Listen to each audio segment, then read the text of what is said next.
Bonsoir, ici Alain Gravel. Bienvenue en jeu. Le Québec a connu une longue période d'accalmie, alors que les relations entre le patronat et les syndicats étaient plutôt bonnes. Mais on sent que cette période tire à sa fin. En entendant les déclarations des leaders syndicaux depuis l'élection du gouvernement Charest, on a parfois l'impression de revenir aux années 70. Sommes-nous en train d'assister au retour des manifestations violentes, au retour des gros bras? Chose certaine, c'est que les syndicats et les travailleurs semblent plus que jamais désorientés devant la situation actuelle. Dans leur reportage, mes collègues Claude Sauvé et Jean-Claude Burger se demandent d'où vient leur peur et surtout s'ils ont raison de craindre à ce point la sous-traitance dont l'usage est pourtant déjà très répandu, autant chez nous qu'ailleurs.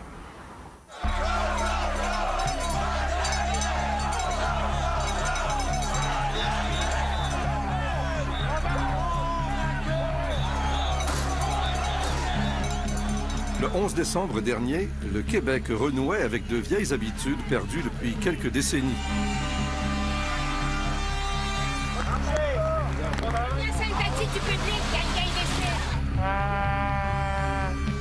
Dans presque toutes les villes, des syndiqués des grandes centrales défilaient et manifestaient bruyamment sous la pluie.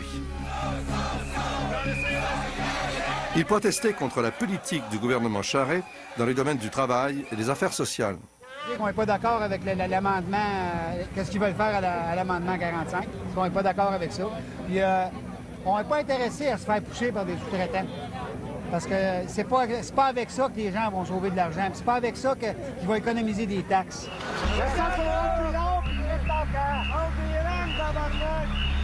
Tout le long du jour, des manifestants ont envahi des lieux publics de Montréal et bloqué des voies de circulation. Par exemple, les accès au port et des rues importantes, comme le chemin de la Côte-des-Neiges.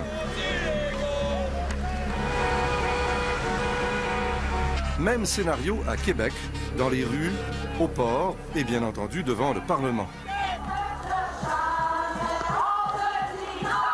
Le premier ministre devrait constater que la mobilisation ne fait que monter.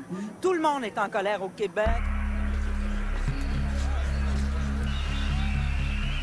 C'était la première fois, le 11 décembre, qu'on retrouvait la même journée une action qui impliquait non seulement des syndiqués du secteur public, mais des syndiqués du secteur privé. Et pour retrouver ça, il faut remonter en 1972, lorsque les 3 présidents de centrales syndicales ont été emprisonnés. Puis à ce moment-là, vous avez vu les syndicats du secteur privé, majoritairement de la FTQ, et avec les syndicats de la construction qui avaient le parti de balle, se mobiliser et là, non seulement faire des occupations, mais en grève.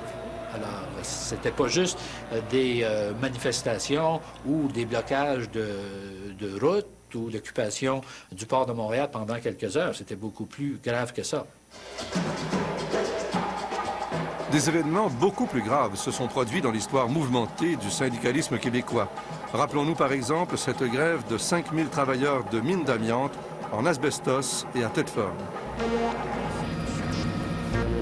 Et puis en 1974, le saccage des installations de la baie James par des grévistes de 4 syndicats, dont le Conseil des métiers de la construction, dirigé par André Desjardins, est réputé pour ses méthodes violentes. Plus récemment, en 1993, des cols bleus de Montréal qui enfonçaient les portes de l'hôtel de ville, pendant qu'à l'intérieur, le conseil municipal votait le gel de leur salaire. Le monde du travail est un peu changé, vous savez, aujourd'hui. En principe, il y a moins de conflits de travail qu'il y en avait. Les gens ont plus à perdre parce que dans ces années-là, les gens avaient tout à gagner. Aujourd'hui, c'est différent. Le militantisme syndical aujourd'hui est complètement différent de ce qu'il était. Des apôtres, il y en a moins qu'il y en avait. Dans les 20 dernières années, ce qu'on a parlé, on a parlé de concertation, de représentation. On siégeait à tous les organismes.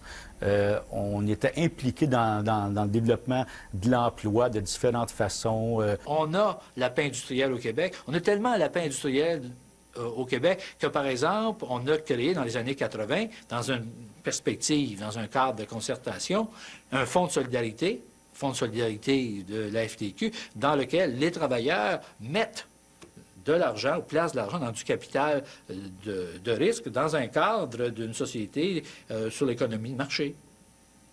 Ça étonnait les étrangers, ça? Ça étonnait les étrangers, mais en même temps, ça les confortait. C'était un argument de vente, si vous voulez, par rapport au Québec.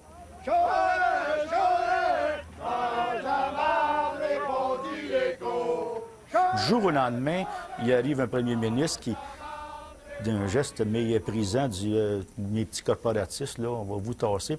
Tu dis, hey, que c'est ça, là? Puis nous, il a fallu qu'on convainque notre monde. Notre monde, ils viennent nous voir et ils disent, ouais, je pense qu'on devrait peut-être revenir aux bonnes idées des années 70 dont vous nous parliez, là. Il y a comme de dire, on a fait notre bout, c'est pas reconnu, c'est même rejeté, ils nous parlent même plus, ils nous consultent plus sur rien, passe à la vapeur des projets de loi assez dégueulasses.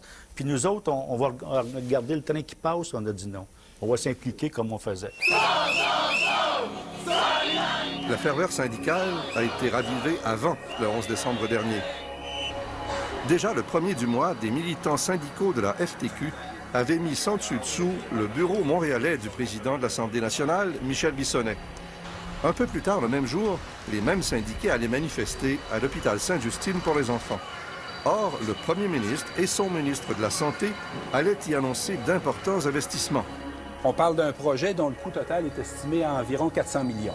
À l'intérieur de l'hôpital, d'autres syndiqués, ceux-là de la CSN, s'apprêtaient eux aussi à manifester leur mécontentement à l'égard de projets de loi modifiant les structures de négociation et facilitant la sous-traitance. Les syndicats avaient promis un automne chaud. Jusqu'à maintenant, ils tiennent parole. Un groupe de manifestants a commencé tôt ce matin, saccageant au passage le bureau du président de l'Assemblée nationale, Michel Bissonnet, et visitant celui de la ministre Lynn Beauchamp. Mais c'est à l'hôpital Sainte-Justine, en après-midi, que les choses se sont corsées. Des syndiqués FTQ et CSN ont envahi les lieux. Des échauffourées s'en sont suivis avec des gardiens de sécurité qui en avaient plein les bras. La manifestation à Sainte-Justine apparaît alors comme un dérapage dont se dissocient aussitôt les syndicats de l'hôpital lui-même, puis les dirigeants des centrales CSN et FTQ.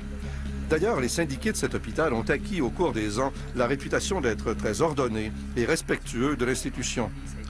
Le public comprend alors très mal comment ils ont pu se retrouver dans la mêlée du 1er décembre. Est-ce que vous croyez que les bousculades qui ont eu lieu dans l'hôpital le 1er décembre ont justement terni un peu l'image générale du personnel de l'hôpital? Non. Je crois pas que les gens qui ne se fient pas seulement à ce qui est rapporté sur certaines chaînes de télévision, parce qu'il y a quand même de la manipulation d'informations qui se fait, parce que moi, ce que j'ai vu, ce qui s'est produit, puis ce que j'ai vu le soir à la télévision, c'était, là, il y avait eu un monstre à Sainte-Justine, là. Il n'y a pas eu un monstre, là. Il faut faire attention. Les médias nous ont montré dans le même clip qui semblait être un collage ce qui s'est passé au bureau de M. Bissonnet. Quelqu'un qui regarde ça à la télé pensait que c'était à Sainte-Justine que ça se passait. Alors ça, c'est un peu désagréable.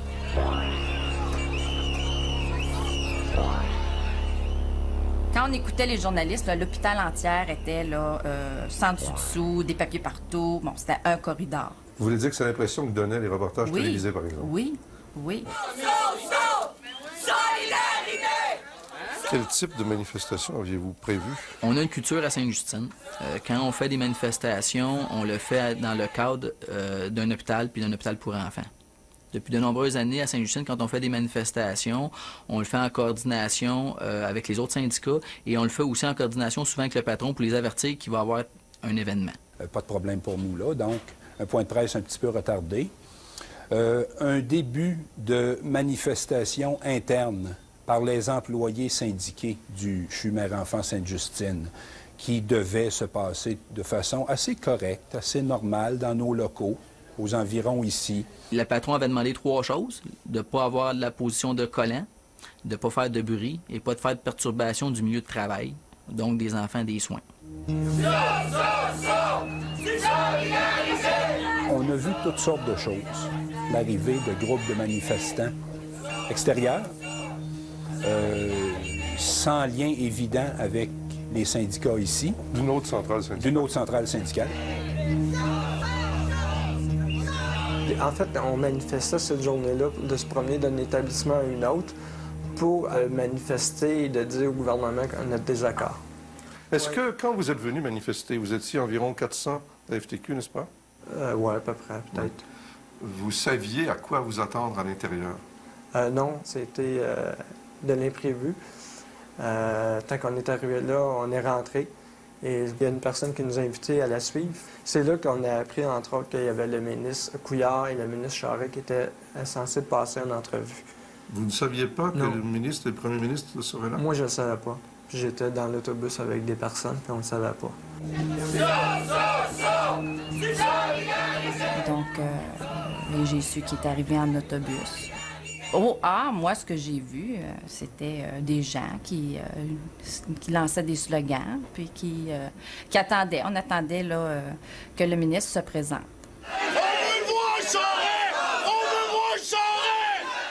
Alors là, vous cherchez à vous rendre, si je comprends bien, vers la salle de conférence. Oui, puis je crois qu'il y a un chef de service qui était comme un arrière des agents de sécurité qui a lâché un cri « Vous les laissez pas passer ». Et ça a comme provoqué un peu la situation, je crois. Là, ça s'est mis à bousculer. Mais ça n'a pas été plus loin que ça. Là. Ça a duré combien de temps à peu près cette bousculade? Peut-être 15 secondes.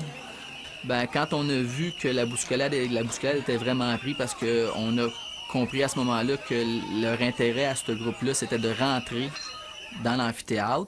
Et donc, les agents de sécurité avaient eu reçu un mandat du patron de ne pas laisser entrer qui que ce soit dans l'amphithéâtre. Ben, j'ai pris quelques personnes de mon syndicat. On s'est amené en avant pour faire un écran aux agents de sécurité. Est-ce qu'à un moment ou à un autre, il y a un représentant des employés de l'hôpital Sainte-Justine, probablement de la CSN, qui vous a incité à stopper ou à ne pas manifester trop violemment?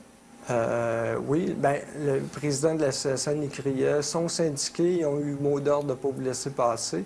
Vous me voyez en train de discuter avec une personne, c'est le président de la section locale. Cette CSN. personne Oui. Qui a le T-shirt blanc? C'est ça. Lui, Donc... c'est le président, il disait, parce qu'il y a des gens qui voulaient passer, et eux, ils disaient, non, on a eu le mot d'ordre de ne pas vous laisser passer. Poussez pas, parce que on est syndiqués. Et là, eux autres ne le savaient pas. Et c'est à ce moment-là que, justement, l'altercation ou la bousculade a cessé parce qu'ils ont compris que là, il y avait un affrontement possible entre les travailleurs syndiqués dans une cause qui n'était pas entre syndiqués, mais contre le gouvernement. Là. Qui a pris la décision d'annuler une conférence de presse du premier ministre et du ministre de la Santé? On l'a pris conjointement avec les équipes du ministre de la Santé et du premier ministre.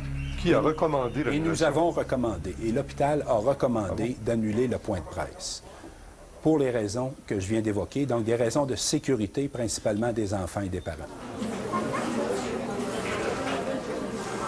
Vous dites qu'il y a certains enfants, certains patients enfants, qui ont été témoins de cette scène?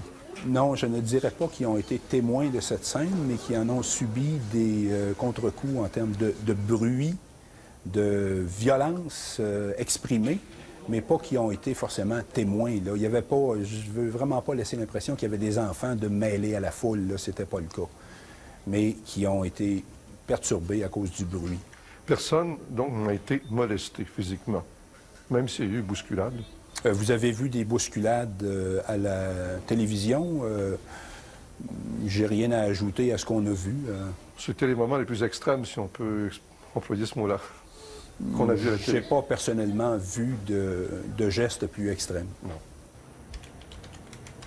Vous reconnaissez qu'un hôpital pour enfants, c'est une zone sensible du point de vue de l'image dans le public? Oui.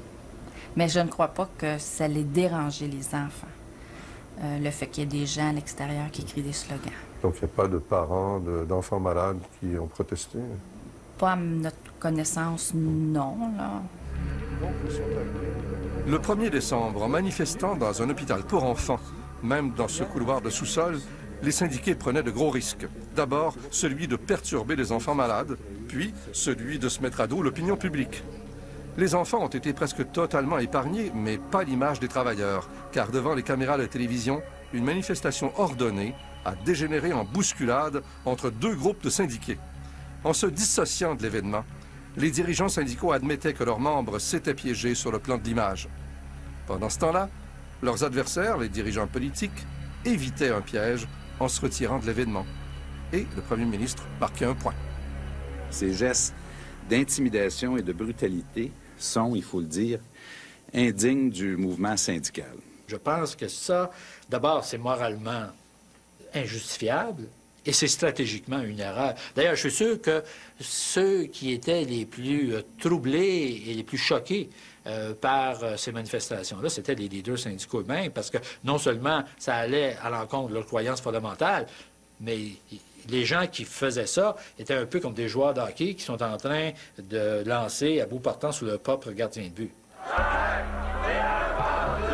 Les manifestations n'empêcheront pas le gouvernement de faire adopter ces changements au Code du travail à la mi-décembre. C'est le jour même du vote à l'Assemblée nationale que les manifestations syndicales sont les plus dures, en particulier devant le Parlement. Cette colère exprime une peur bien réelle des changements. On met des projets de loi, on le fait en vitesse, on le fait d'une façon cachée, on sait qu'il y a le patronat en arrière de ça, ça fait que les gens, ce qu'ils craignent vraiment, c'est de perdre leur emploi. De toutes les mesures prises ou annoncées par le gouvernement Charest, ce sont des changements au Code du travail qui inquiètent et indisposent le plus le monde syndical. Ces changements permettent aux employeurs de se libérer plus facilement qu'auparavant de leurs obligations à l'égard des travailleurs en cédant une partie de leurs activités à d'autres entreprises. C'est que le nombre de cas, le nombre de situations où l'accréditation syndicale ne suivra pas. Autrement dit, les gens qui étaient syndiqués et qui passent chez le sous-traitant ne seront même plus syndiqués. Donc, ils ne pourront même plus négocier. Quand on vous dit à vous sous-traitance, qu'est-ce que ça évoque? Qu'est-ce que ça veut dire? Les conditions de travail vont pas s'améliorer. Au contraire, ça va dégénérer. Ça, c'est sûr. Les salaires baissent. Chantal Béchard connaît la musique.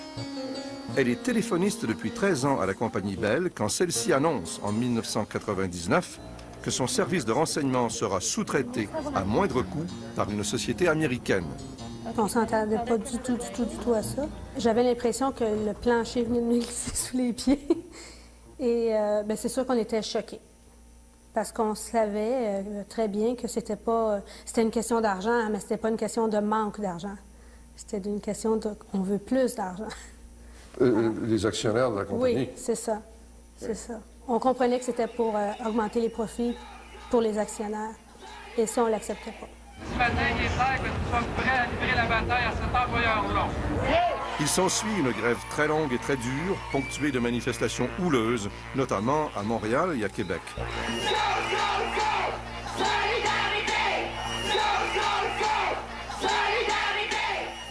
Le mécanisme, c'est de prendre une catégorie d'employés et de les enlever de la compagnie, de former une autre compagnie avec des employés qui sont plus syndiqués, qui ont plus d'ancienneté, qui n'ont pas les mêmes conditions de travail.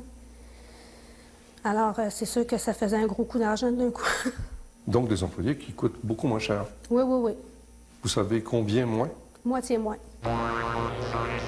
Le sous-traitant, la société Nordia, fournit encore maintenant ce service, mais avec d'autres téléphonistes, payés environ moitié moins que les ex-téléphonistes de la compagnie Bell.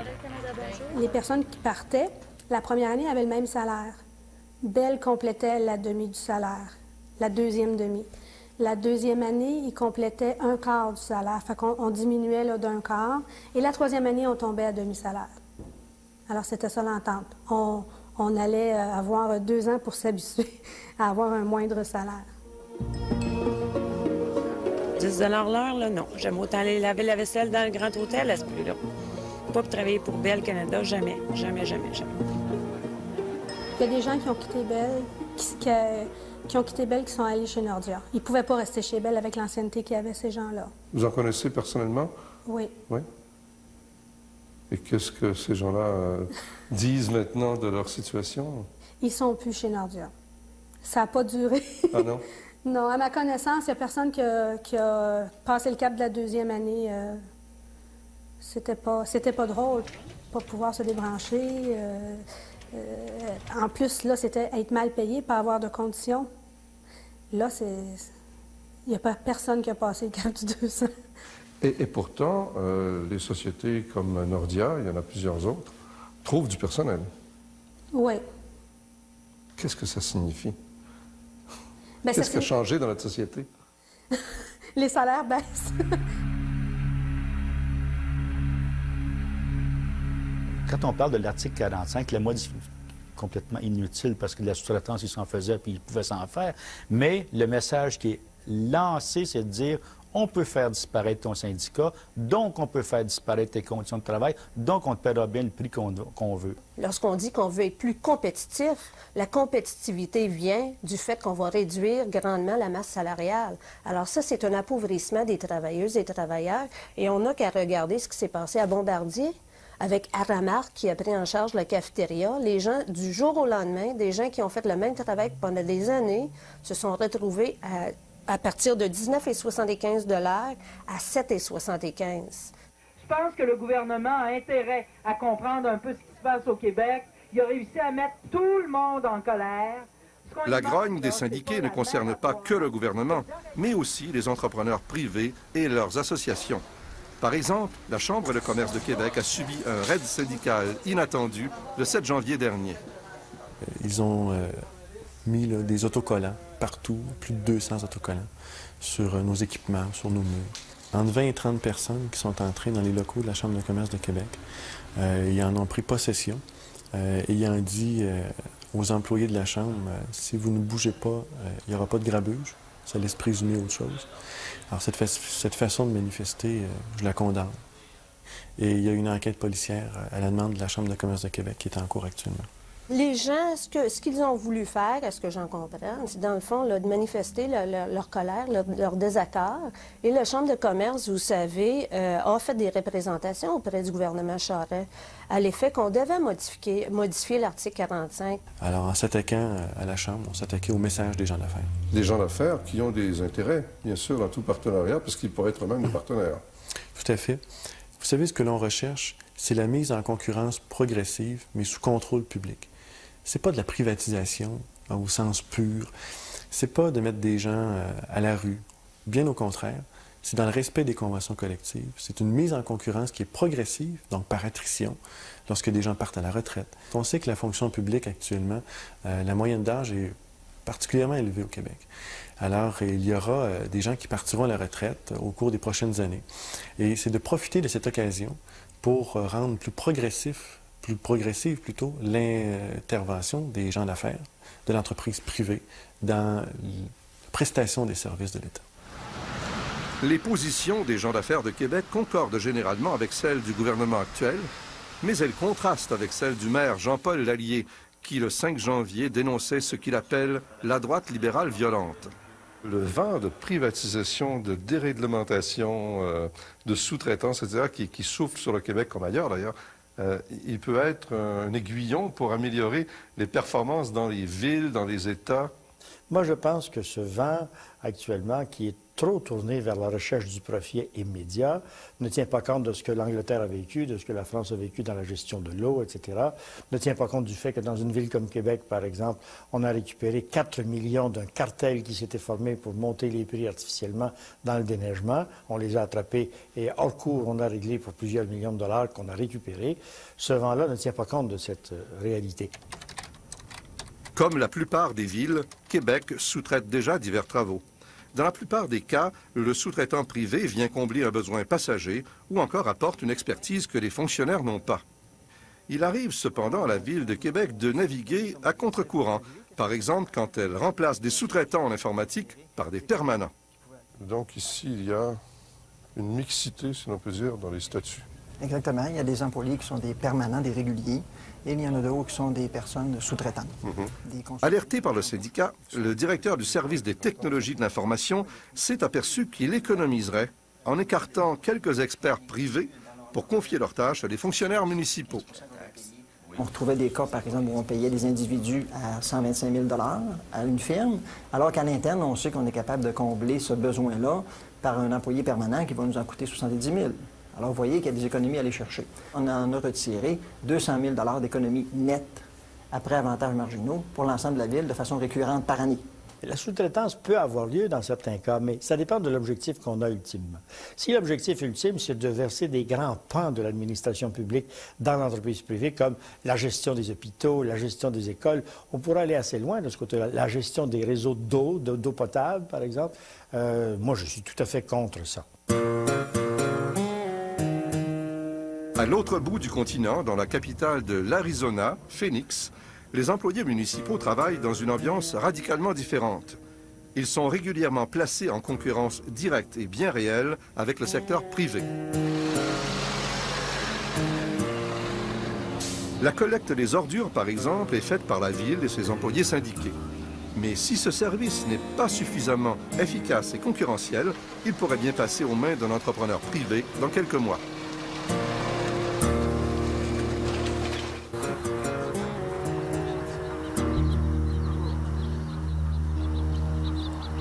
Tous les amateurs de western connaissent cet Arizona mythique avec ses déserts et ses canyons, ses cheminées de fées et ses montagnes rouges.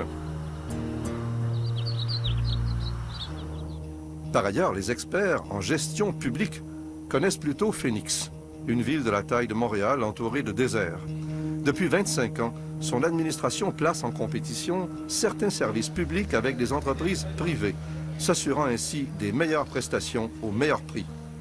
C'est ce que les experts ont nommé le modèle de Phoenix, adopté et adapté ensuite par d'autres villes américaines comme Los Angeles, Charlotte et Indianapolis. Nous avons reçu des visiteurs de partout dans le monde. Vraiment. Je dirais qu'ils viennent ici depuis 20 ans. Alors on a certainement essayé le système ailleurs. Je pense qu'en Nouvelle-Zélande, on l'a appliqué à tout le pays.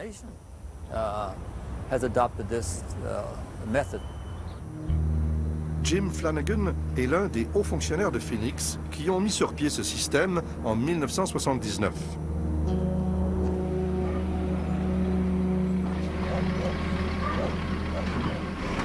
Le système appelé concurrence contrôlée est d'abord mis à l'essai dans la gestion des ordures. Ce service est alors réputé inefficace et dispendieux. Il est convoité par le secteur privé. La ville demande alors à ses dirigeants et aux employés de réorganiser leur travail pour soumissionner en concurrence directe avec les entreprises privées intéressées. La meilleure offre l'emporte. Nous avons perdu la dernière soumission et gagné une seule des deux dernières. Depuis 1979, en 10 appels d'offres, nous avons gagné 4 fois et perdu 6. Qu'est-ce qui vous a fait perdre? Le manque d'efficacité. Ce procédé nous oblige à la même efficacité que celle d'une firme privée, faute de quoi nous ne sommes plus concurrentiels. Phoenix est divisé en 6 secteurs, dont l'un est soumis à cette concurrence contrôlée par un appel d'offres bisannuel. Ainsi, tous les 2 ans, les secteurs publics et privés sont en compétition pour la collecte des ordures. Par contre, la ville ne concède jamais plus de 50% d'un service aux entreprises privées et certains services essentiels tels que la police restent entièrement publics. En demeurant actifs dans le secteur, nous créons de la concurrence avec les entreprises privées. Lorsqu'une compagnie disparaît en cours de contrat, nous devons être prêts à prendre la relève au service de ramassage des ordures.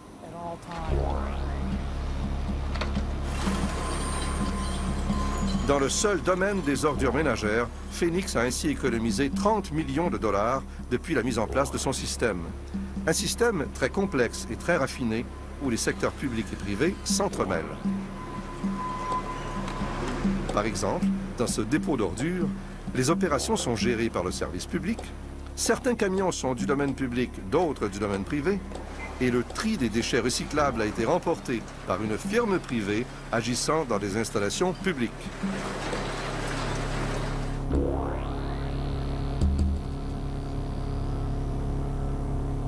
Difficile de s'y retrouver, sauf pour Bob Wiggenroth, le vérificateur général de Phoenix, qui fait régulièrement le compte des bénéfices apportés par cet équilibre délicat. Cette pratique finit par influencer l'ensemble de nos services. De quelle manière? Notre service de vérification, par exemple, ne participe pas aux opérations de concurrence entre le public et le privé, mais nous gardons à l'esprit que c'est une possibilité. Menacés de perdre leurs emplois par privatisation, les cols bleus de Phoenix ont accepté de changer radicalement et d'améliorer constamment leur méthode de travail, pendant que la ville acceptait, elle, de gérer différemment ses services.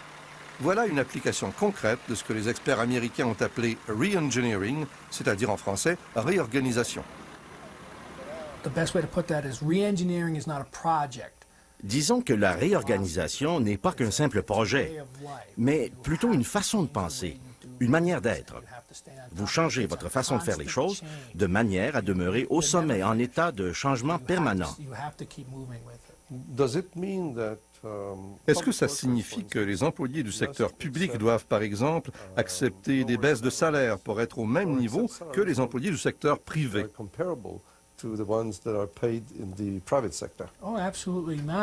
Pas du tout. Même que nous sommes les employés municipaux les mieux payés des États-Unis. Phoenix porte bien son nom puisqu'il est en renaissance perpétuelle. Il a grandi si vite qu'en 30 ans, il est passé de 100 000 habitants à 1,5 million et même 3 millions en comptant ses 23 banlieues. C'est aussi grâce à cette croissance fulgurante que la ville a pu implanter ses nouveaux modèles de gestion à peu près sans congédier d'employés.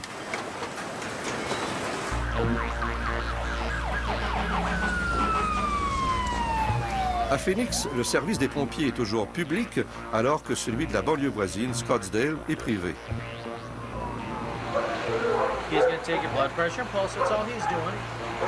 Et c'est ce même service des pompiers de Phoenix qui est chargé des premiers secours et des ambulances.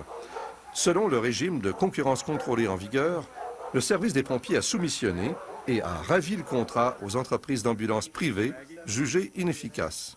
Everything looks good. Your blood pressure is awesome. The way it worked was if we needed a rescue.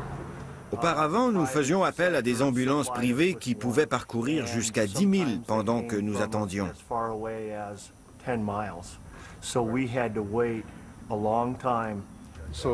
Donc, vous avez amélioré le temps de réponse. Exactement. What's your home address here? Dans les cas de maladie ou de blessures graves, nous avons emmené les patients à l'hôpital beaucoup plus rapidement. On y a sûrement gagné en vies humaines. Y a-t-on gagné en argent? En fait, je dois dire que oui. C'est un appel? Oui. Allez-y. Was it 2-5 again? Il y a quelques années, les employés municipaux ont vu que des firmes privées convoitaient le service des eaux de Phoenix.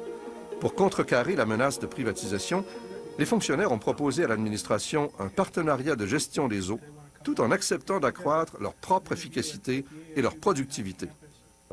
Que pensez-vous des résultats? C'est phénoménal.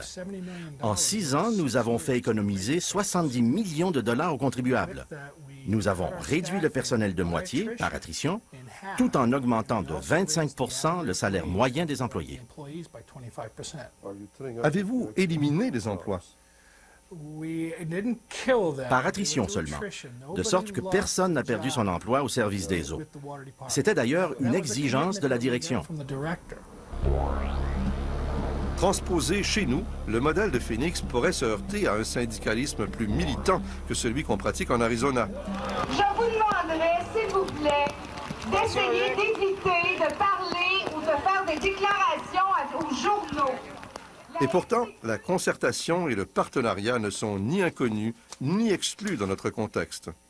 Dans le monde, et y compris au Québec, il y a des exemples où les syndicats retroussent leurs manches, les travailleurs disent effectivement, il y aurait moyen de faire de façon plus astucieuse, à meilleur coût, de façon plus intelligente, et puis on va se partager ça, les profits de ça, nous, par contre. Hein? C'est ça, la négociation. À Québec, l'expérience de la société Partagec rappelle un peu celle du service des eaux de Phoenix. Partagec est une méga blanchisserie au service de 17 établissements de santé de la région de Québec, ce qui en fait l'une des plus importantes de sa spécialité en Amérique du Nord. C'est une société parapublique à but non lucratif, créée en 1966 par 5 hôpitaux de la capitale. Mais il y a 8 ans seulement qu'elle est devenue un modèle d'efficacité partenariat employeur-employé.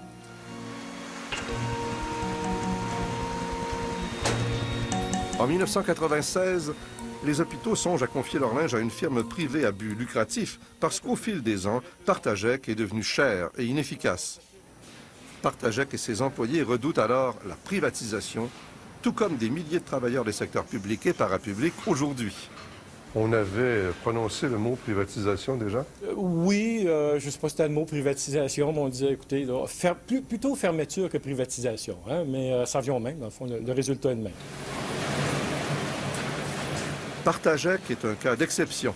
C'est une société indépendante, mais ses 150 employés syndiqués bénéficient de la même convention collective que les employés généraux des hôpitaux. À l'époque, disons qu'on était peut-être plus préoccupés par l'interne, par la production, par nos propres problèmes. En 96, revirement. Revirement, exact. Qu'est-ce que vous faites principalement en 96? Une chose importante, on s'assied avec notre syndicat, on discute avec lui, on regarde qu'est-ce qu'on peut faire. À la fin de 1996, le syndicat réalise que Partagec sera vendu ou fermé à moins d'un virage sur les chapeaux de roue. Et c'est le syndicat qui propose à l'administration de tenter de faire mieux avec moins, de réorganiser de fond en comble les opérations de la blanchisserie, en éliminant des postes contremaîtres et en augmentant la productivité des employés. Habituellement, ça se passe différemment. C'est l'employeur qui dit, bon, nous avons réfléchi, nous allons changer les méthodes de travail, et le syndicat qui réagit. C'est un peu l'inverse. Il y avait vraiment une menace de privatisation à cette époque. Et de par l'organisation du travail, il fallait faire prendre conscience aussi à l'ensemble des travailleurs de ce danger potentiel. Est-ce que vous avez l'impression de travailler sous pression? Du tout. Non? Non. Non? C'est relax? Bien, pas relax, mais on est bien. Oui? Oh, oui. Mais est-ce que c'est un petit peu vous, je veux dire les travailleurs, qui avez déterminé un peu les conditions dans lesquelles ça se produit? Oui, c'est ça, parce qu'avec les nouvelles équipes autonomes, c'est nous autres qui a fait ça. Je veux dire, on a aménagé le département. De toute façon, c'est pas terminé. On va réaménager encore. Et si on prend, par exemple, le transport, juste changer les façons de faire. Les gens allaient cueillir, par exemple, du linge souillé, mettaient ça dans un chariot, allaient porter ça dans la remorque qui déchargeait. Maintenant, c'est tout ça qu'ils font. Ils remplissent un chariot et laissent le chariot dans la vanne. Donc, lors du déchargement, au lieu de prendre 1 heure, ça va en prendre 10 ou 15 minutes. C'est toutes des petites idées qui ont été suggérées de la part des travailleurs. Quand, au départ, vous avez décidé de tout réorganiser, en concertation avec l'employeur, est-ce que, pour coûter moins cher, il a fallu que vous acceptiez de perdre des membres, donc il y a des congédiements? C'est une grande question. C'est-à-dire qu'il y a eu beaucoup de départs à la retraite à cette époque. Et à ma connaissance, peut-être l'impact s'est fait sur les temps partiels.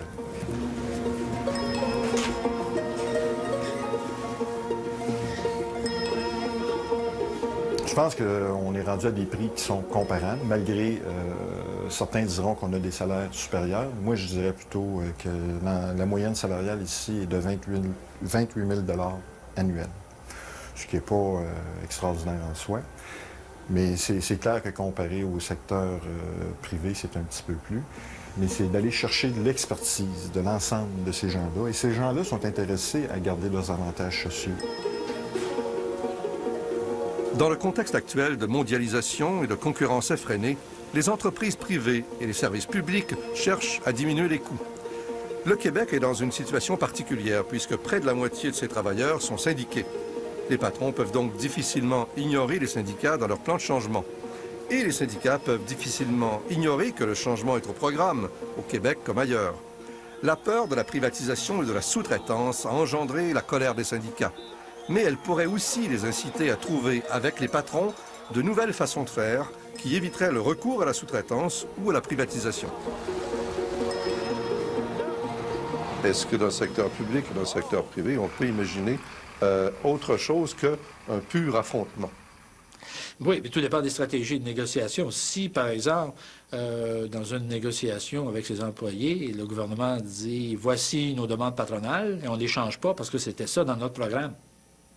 Autrement dit, s'il tient le même discours dans ses négociations avec ses employés dans le secteur public, comme celui qu'il a tenu lorsqu'il s'est agi d'amender le Code du travail, qui s'adressait autant au secteur privé qu'au secteur public, ou les autres législations, le projet de loi qu'il a fait adopter, sans dialoguer, sans négocier. Dialoguer veut dire négocier. Négocier veut dire modifier la position initiale qu'on tenait. Et pas se rendre nécessairement à l'opinion ou à la position de l'autre, mais en tenir compte.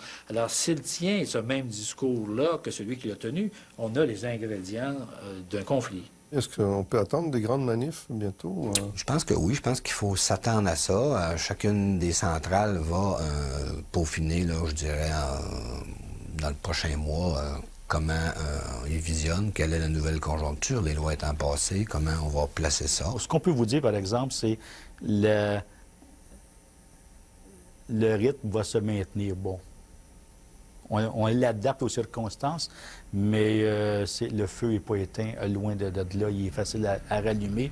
D'ailleurs, il y a un paquet de monde qui nous appelle qui disent qu'est-ce que vous avez, qui sont prêts à mettre de l'huile. Hein?